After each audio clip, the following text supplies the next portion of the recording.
প্রভাবশালীদের অবৈধ দখলে কুষ্টিয়ার ৫টি নদী অস্তিত্ব সংকটে পড়েছে।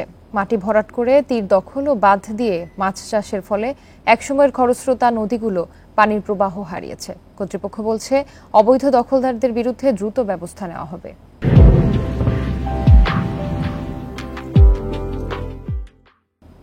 পদ্মা, গড়াই, মাথাভাঙ্গা সহ ছোট বড় প্রায় ৮টি নদী রয়েছে কুষ্টিয়ায়। এর মাঝে হিসনা, সাগরখালী, ডাকুয়া, চন্দনা ও কালী নদী এখন মৃতপ্রায়।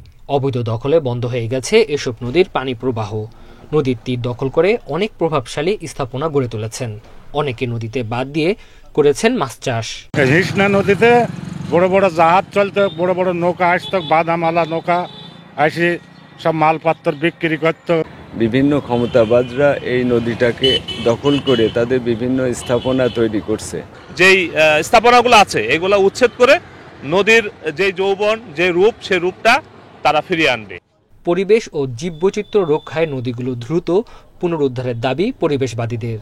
নদী, জলাশয়, খাল, বিল উদ্ধার করতেই হবে, এর কোনো বিকল্প নাই। যখন সরকার এইটাকে সিরিয়াসলি ভাববেন তখন আমাদের আর কিছু করার থাকবে না। আমরা মরা মানুষকে তাজা করার প্রচেষ্টার মতো নদীকে তাজা করার চেষ্টা করব। আসলে এখনই সময়, এখনই পদক্ষেপ গ্রহণ করুন।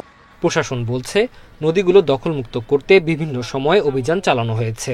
এছাড়া পানি প্রবাহ ঠিক রাখতে কয়েকটি নদীতে খনন কাজও হয়েছে।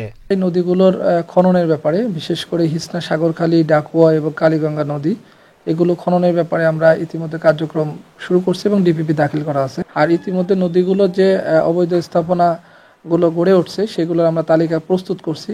অবৈধ দখলদারের যে তালিকা প্রস্তুত করা হয়েছে সেই তালিকা অনুসারে ইতিমধ্যে আমরা কিছু দখল আর উচ্ছেদের কার্যক্রম গ্রহণ করেছি এবং এটি আমাদের প্রতিনিয়ত এই কার্যক্রম চলমান থাকবে। এটি একটি রুটিন কাজ।